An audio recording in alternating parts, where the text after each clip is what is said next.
Baik, bismillahirrahmanirrahim. Assalamualaikum warahmatullahi wabarakatuh. Baik sahabat-sahabat semuanya, dengan channel PAI Unida A2. Di sini saya akan menjelaskan tentang mata kuliah Worldview Islam dengan judul Syariat dan korelasinya dengan akidah. Baik, yang pertama kita masuk ke latar belakang. Syariat Islam merupakan aturan dan hukum yang diturunkan oleh Allah Subhanahu wa Ta'ala sebagai pedoman hidup bagi umat Islam. Syariat mencakup berbagai aspek kehidupan, mulai dari ibadah, muamalah, hingga masalah sosial dan moral. Sementara itu, akidah adalah pokok ajaran yang menjadi dasar keyakinan seorang Muslim, meliputi kepercayaan terhadap Tuhan, malaikat, kitab-kitabnya, rasul-rasulnya, dan kehidupan setelah mati. Kemudian, syariat dan korelasinya dengan akidah. Dalam menjalani kehidupannya, manusia menyimpan 3 pertanyaan besar dan mendasar. Dari mana, kemana, dan bagaimana. Dari mana adalah pertanyaan tentang asal muasalnya, kemana merupakan pertanyaan tentang tempat kembali, tujuan, dan orientasi kehidupannya. Sementara bagaimana merupakan pertanyaan tentang proses mencapai tujuan itu, hingga dapat direalisasikan. Pertanyaan dari mana dalam kajian filsafat termasuk pembahasan ontologi. Adapun pertanyaan kemana termasuk pembahasan eskatologi. Sementara pertanyaan bagaimana termasuk pembahasan aksiologi. Objek pembahasan ontologi dan eskatologi terkait dengan Tuhan, alam, dan manusia. Sementara aksiologi berkaitan dengan bagaimana tujuan itu dapat diwujudkan dalam bentuk aksi nyata, baik berupa etika maupun estetika, beserta aturan-aturannya. Syariat menurut bahasa. Secara bahasa, sebagaimana dijelaskan dalam Mu'jam Al-Ma'an, syariat berasal dari akar kata sya'ara, asyashra, usyar, ansyitri masyru. Kata sya'ara beserta derivasinya disebutkan dalam Al-Quran: sya'ara, syir'ah, syara'u, syariah, dan syura'an.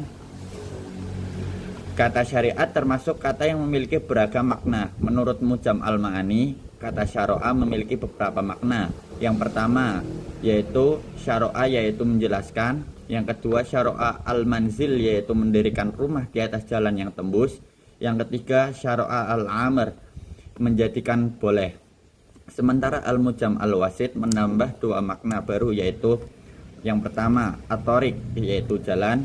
Yang kedua masya'arahullahu, yaitu apa yang disyariatkan oleh Allah. Sementara syir'ah dan syariah dalam perkataan Arab masih menurut Mu'jam Al-Arabi Ammah bermakna sumber atau penampungan air tempat orang minum dan memberi minum dari tempat tersebut.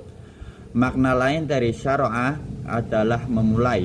Misalnya syara'a fulan fil al-kitabah au fi al-masir, bermakna dia mulai menulis atau berjalan. Pemaknaan ini didasarkan pada pendapat Ibnu Katsir yang menyatakan bahwa makna al-syir'ah wal syariah adalah sesuatu yang baru dimulai. Dari penjelasan di atas dapat disimpulkan bahwa kata syara'a beserta derivasinya secara bahasa mengandung beberapa makna, yaitu mensyariatkan, menjelaskan, mendirikan, menjadikannya, boleh, melampaui, memunculkan, memanjangkan, dan mendahului. Dan selanjutnya pengertian syariat menurut istilah. Secara terminologi, istilah syariat dimaknai dengan 2 makna. Yang pertama ada makna hukum dan yang kedua ada makna khusus. Pemaknaan ini terkait era dengan muatan syariat. Yang dimaksud syariat dalam makna umum sebagaimana disimpulkan oleh Dr. Sulaiman Al-Ashqar adalah segala hal yang disyariatkan oleh Allah kepada hamba-hambanya berupa hukum-hukum, ketentuan-ketentuan, baik terkait dengan akidah, keimanan, akhlak maupun praktik amalia. Sementara syariat dalam makna khusus didefinisikan sebagai bagian dari ajaran agama, baik berupa akidah saja maupun syariat saja. Contoh, Pemaknaan syariat dalam makna khusus ini tertuang dalam surah Asy-Syura ayat 13. Allah berfirman, Dia telah mensyariatkan bagi kamu tentang agama yang telah Ia wasiatkan kepada Nuh dan apa yang telah kami wahyukan kepadamu dan apa yang telah kami wasiatkan kepada Ibrahim.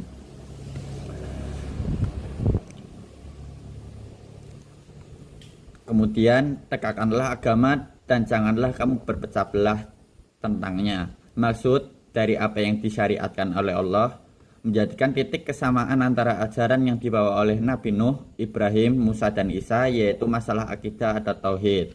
Jadi penggunaan kata syariat memiliki dua kategori makna. Yang pertama umum dan khusus.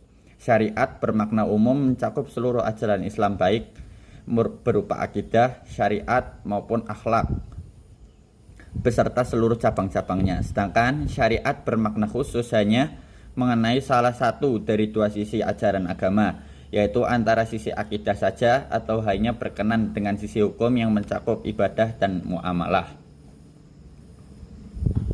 Kemudian syariat, fikih, tarekat, dan hakikat. Di sini saya akan menjelaskan tentang 4 hal tersebut. Yang pertama, syariat menurut sumbernya bersifat ilahi atau berasal dari Tuhan, dan ada pemahaman manusiawi yang sebenarnya juga merupakan pemahaman yang dikehendaki oleh Tuhan.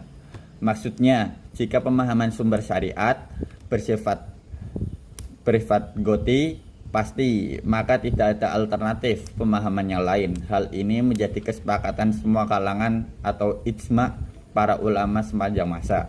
Yang kedua, fikih tidak disebut bersifat manusiawi secara keseluruhan. Ada dua sebab yang mendasarinya. Pertama, syariat menurut sumbernya bersifat ilahi atau berasal dari Tuhan. Kedua, ada pemahaman manusiawi yang sebenarnya juga merupakan pemahaman yang dikehendaki oleh Allah. Maksudnya, jika pemahaman sumber syariat bersifat goti pasti, maka tidak ada alternatif pemahaman yang lain. Hal ini telah menjadi kesepakatan semua kalangan atau ijma' para ulama sepanjang masa. Yang ketiga, ada tarekat. Tarekat adalah sekumpulan kaidah dan ritual yang diwajibkan oleh seorang syekh untuk muridnya. Karena itu, tarekat tidak memiliki karakteristik yang tetap serta terbatas. Sesungguhnya ajaran setiap tarekat murni kembali kepada syekhnya, menunjukkan betapa beragamnya tarekat sufi. Yang keempat, ada hakikat. Hakikat merupakan penjagaan Allah terhadap hamba-hambanya. Syariat tanpa hakikat itu mustahil, dan menegakkan hakikat tanpa menjaga syariat itu juga mustahil. Perumpamaannya seperti orang yang hidup dengan ruh, maka nilainya terdapat dalam hubungan antara satu dengan nilainya. Syariat itu merupakan komitmen terhadap pengembangan, terhadap penghambaan, yaitu sunnah yang jelas yang dibawa oleh Rasulullah Shallallahu Alaihi Wasallam atas perintah Allah dan sunnah-sunnah yang diciptakan dalam rangka mendekatkan diri kepada Allah.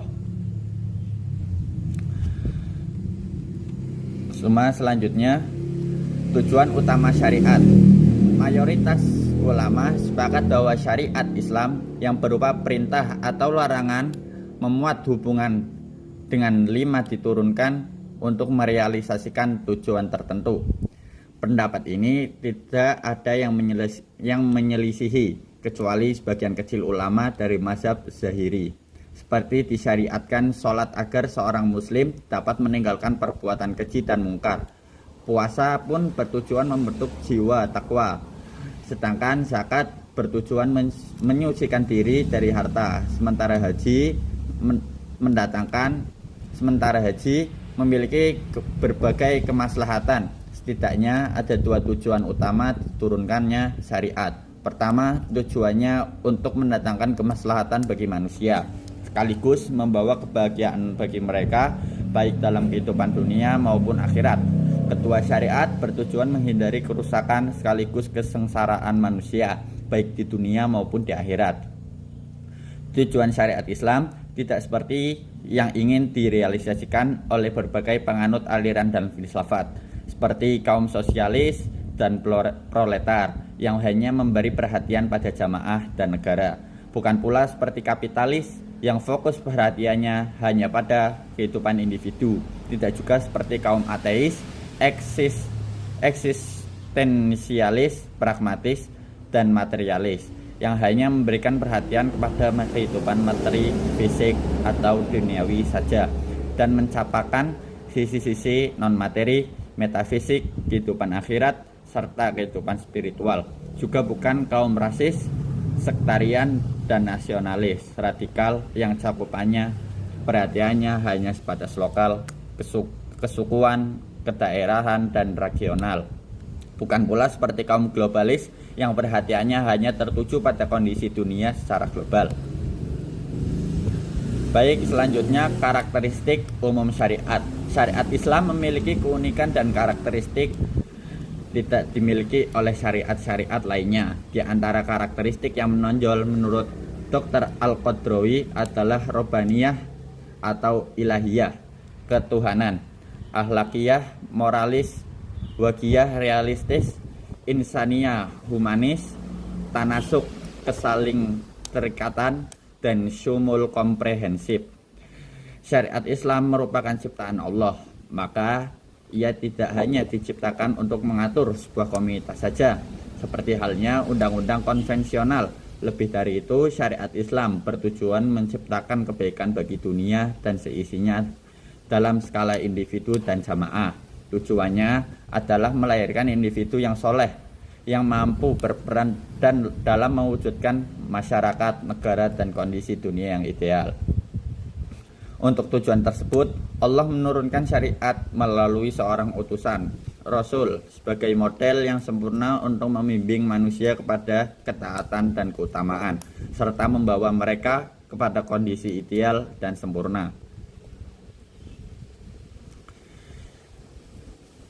Yang selanjutnya, integrasi syariat dan akidah. Integrasi antara akidah dan syariat dalam Islam adalah hal yang sangat vital. Akidah yang benar sebagai dasar keyakinan akan mengarah pada pengalaman syariat yang benar, dan sebaliknya syariat yang dijalankan dengan baik akan semakin memperkuat dan mengokohkan akidah. Kedua aspek ini saling berhubungan dan tidak bisa dipisahkan, karena keduanya merupakan dua sisi dari kehidupan seorang muslim yang utuh. Dengan memahami dan mengintegrasikan keduanya, seorang muslim akan dapat menjalani kehidupan yang sesuai dengan kehendak Allah, baik dunia maupun di akhirat. Penutup, dalam ajaran Islam, akidah dan syariat adalah dua konsep yang sangat fundamental dan saling melengkapi. Akidah merupakan dasar keyakinan seorang muslim terhadap pokok-pokok ajaran Islam, seperti keimanan kepada Rasul-Rasulnya, pada Allah, kitab-kitabnya, hari akhir, dan takdir. Sementara itu syariat adalah kumpulan hukum, aturan yang diturunkan oleh Allah melalui wahyunya yang diungkapkan dalam Al-Quran dan hadis, yang mengatur setiap aspek kehidupan umat Islam, mulai dari ibadah, muamalah, hingga hukum sosial dan pidana. Thayyib, syukran. Cukup sekian dari saya, kurang lebihnya mohon maaf. Wassalamualaikum warahmatullahi wabarakatuh.